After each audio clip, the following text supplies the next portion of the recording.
Sa unang paglakad hanggang paglaki, sila'y nakabantay hanggang pagpasok sa eskwela. Pilit inilalayo sa mga lalaki.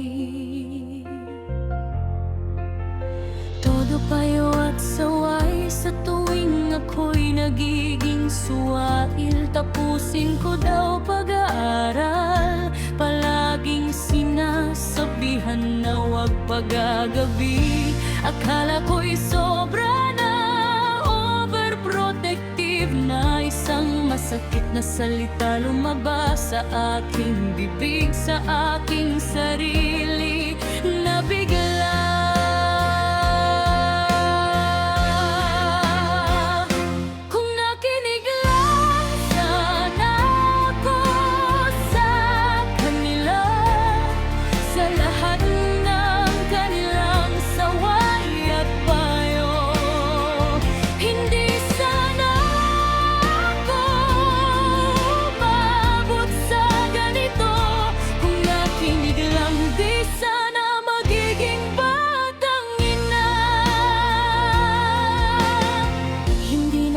Pagtapos ng pag-aaral,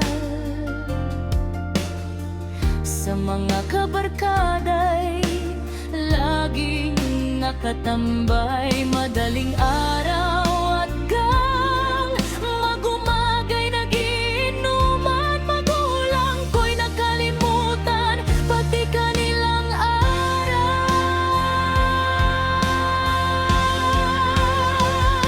Kung nakinig lang sana ako sa kanila, sa lahat ng kanilang saway at payo, hindi sana ako umabot sa ganito.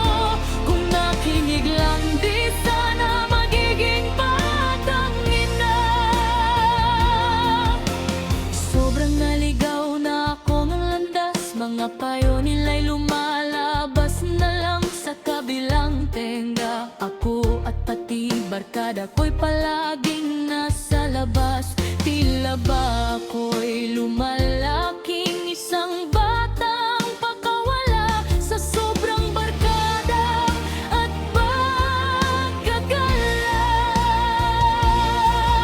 Dumating ang araw, nagkaroon ng kasintahan, punong ang pagmamahalan, natukso sa mga bagay na di dapat gawin. Akala ko ay normal lang ang lahat, kahit nasasabihan na ako ay gaga.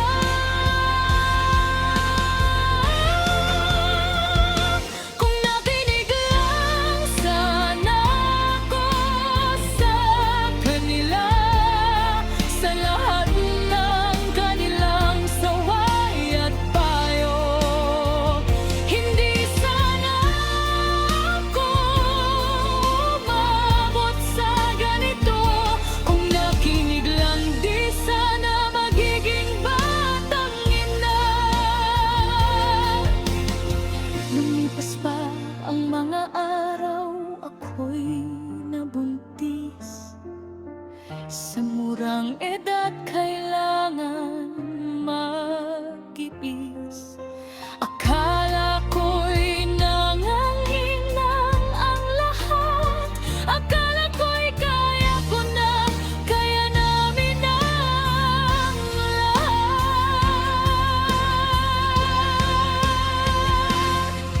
Dumating ang araw na ako'y manganganak. Sobrang hirap ang pagkakababay, binibiyak, napasigaw, napaiyak, hinahanap aking mga magulang. Ngunit huli na ang lahat, kaya napahigpin na lamang.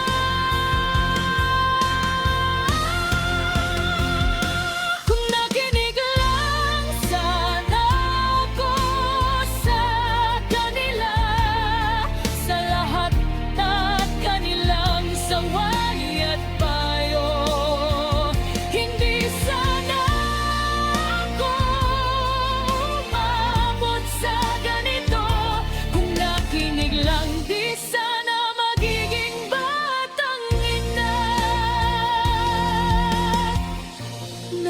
Matagumpay ang pagluwal, ngunit pagkatapos noon ay kung paano bubuhayin. Gayong kami pareho'y di nakapagtapos, di makabilining, di aperni sa lawa.